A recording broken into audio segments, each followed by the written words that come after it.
অমৃত Bharat station প্রকল্পের অধীনে প্রধানমন্ত্রী নরেন্দ্র মোদী আজ সারা দেশে 500টিরও বেশি স্টেশনের পুনর্জীবনের ভিত্তিপ্রস্তর স্থাপন করেছেন। দক্ষিণ পূর্ব রেলওয়ের আদ্রা রেলওয়ে বিভাগের বার্নপুর স্টেশনটিও 11 কোটি টাকা ব্যয়ে সুসজ্জিত ও সুন্দর করে তোলা হবে। আদ্রা রেলওয়ে বিভাগে মোট 12টি স্টেশনের উন্নয়নে 270 কোটি টাকা ব্যয় করা হচ্ছে। ভিডিও কনফারেন্সের মাধ্যমে প্রধানমন্ত্রী শ্রী নরেন্দ্র মোদী অমৃত ভারত স্টেশন প্রকল্পের অধীনে 554টি স্টেশন এবং ভারত জোড়ো 1500টি ভিন্ন প্রকল্পের উদ্বোধন করেছেন এবং অনেক প্রকল্পের ভিত্তিপ্রস্তরও করেছেন স্থাপন। ঠিক আছে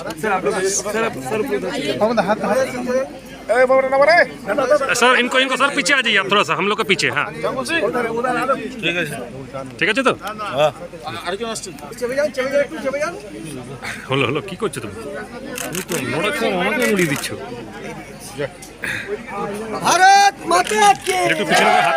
भारत माता की, भारत माता की, भारत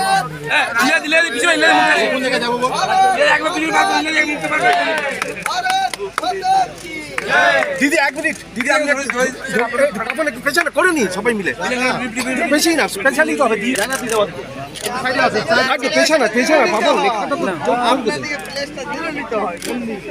বুঝলেন, এটা তো ভুল করলেন ওইদিকে দাঁড়িয়ে।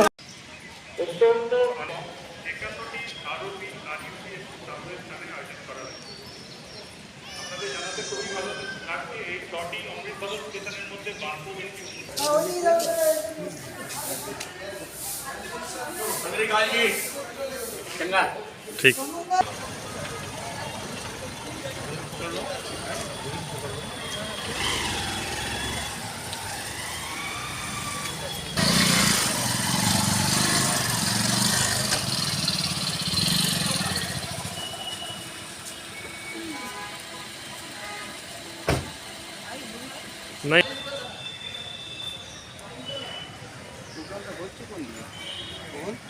দিন যে আমাদের আসানসোল দক্ষিণ বিধানসভায় অমৃত ভারত স্কিমের আন্ডারে আমাদের যে বার্নপুর স্টেশন তাকে মডার্নাইজ করা হচ্ছে এবং 554টি এরকম স্টেশন সারা ভারতবর্ষে মাননীয় প্রধানমন্ত্রী আজকে ইনগ্রেশন করলেন, মানে ফাউন্ডেশন স্টোন লে করলেন, শিলান্যাস করলেন এবং প্রায় 11.04 crore আজকে আমাদের বার্নপুর স্টেশনকে দেওয়া হয়েছে তার মডার্নাইজেশনের জন্য।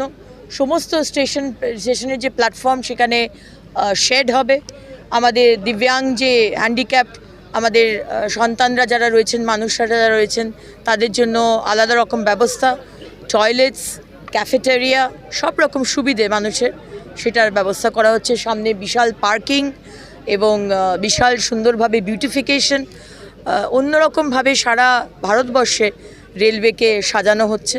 এবং আজকে মাননীয় প্রধানমন্ত্রী যেটা আমাদের বললেন, রেলওয়ে মানে হচ্ছে গতি। আজকে এটা গতি শুধু ট্রেনের গতি নয়, আজকে ভারতবর্ষ যে গতিতে এগিয়ে চলেছে সারা বিশ্বের ম্যাপে, যেভাবে জগৎ সভায় শ্রেষ্ঠ আসন লবে আজকে ভারতবর্ষ সেইভাবেই এবং রেলওয়ে তার সাথে এগিয়ে চলেছে।